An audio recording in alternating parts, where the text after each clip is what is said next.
আসসালামু আলাইকুম, welcome back to my channel cooking with Jui. আজকে আপনাদের সাথে শেয়ার করব ভেজিটেবল স্যান্ডউইচ রেসিপি। এরকম নিত্য নতুন রেসিপি পেতে আমার চ্যানেলটি সাবস্ক্রাইব করবেন। এর জন্য আমি 3 ধরনের ভেজিটেবল নিয়ে নিয়েছি হাফ কাপ করে। গাজর, আলু, বাঁধাকপি, পরিমাণ মতো ধনিয়া পাতা কুচি, 2 টেবিল চামচ টমেটো কেচাপ, 2টি কাঁচামরিচ কুচি, 2টা পেঁয়াজ কুচি। সকল সবজিগুলো হালকা ভেজে নিতে হবে। এর জন্য আমি চুলায় একটি প্যান বসিয়ে তার মধ্যে 3 টেবিল চামচ সয়াবিন তেল দিয়ে তার মধ্যে পেঁয়াজ কুচিগুলো, কাঁচামরিচ কুচি, বাঁধাকপি, আলু, গাজর সবগুলা দিয়ে হালকা ভেজে নেব।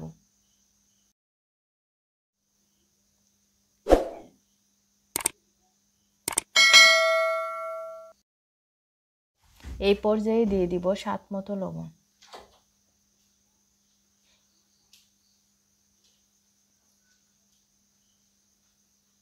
দিয়ে দিচ্ছি হাফ চামচ ধনিয়ার গুঁড়া, হাফ চামচ হলুদের গুঁড়া,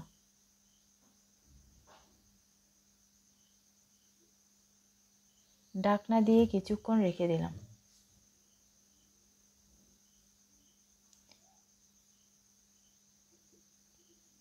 আবারও ভালোভাবে নেড়ে চেড়ে এই পর্যায়ে দিয়ে দিব টমেটো কেচাপ।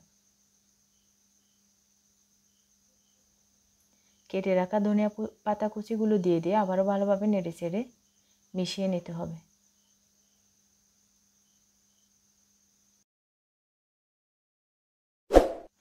স্যান্ডউইচের পুরটা অবশ্যই হাফ সিদ্ধ হতে হবে। আমার পুরটা রেডি হয়ে গেছে। এবার আমি একটি নিয়ে নিলাম স্যান্ডউইচ মেকার। স্যান্ডউইচ মেকারে দেওয়ার জন্য 2 পিস পাউরুটি মাঝখানে পুর দিয়ে রেডি করে নিলাম।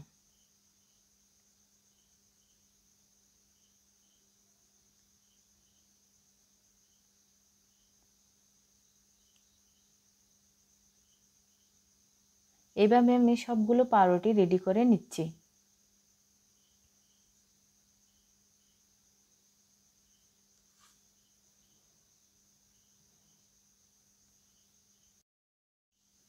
এখন স্যান্ডউইচ মেকারের উভয় পাশে তেল ব্রাশ করে নিতে হবে।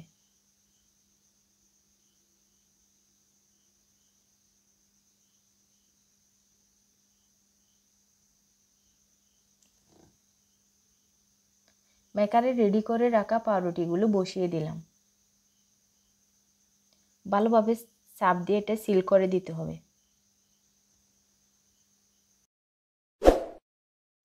2 মিনিট পর সবুজ লাইট জ্বলে উঠলে এবং চারপাশ দিয়ে ধোঁয়া বের হলে বুঝে নেবেন আপনারা স্যান্ডউইচ হয়ে গেছে।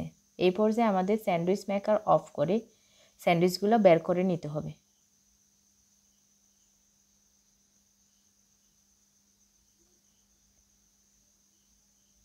দেখেন আমার স্যান্ডউইচগুলো কত সুন্দরভাবে হয়ে গেছে।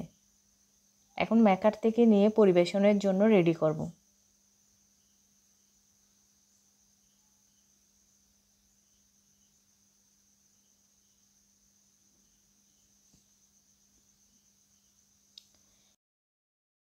ভিডিওটি ভালো লাগলে আমার চ্যানেলটি সাবস্ক্রাইব করবেন।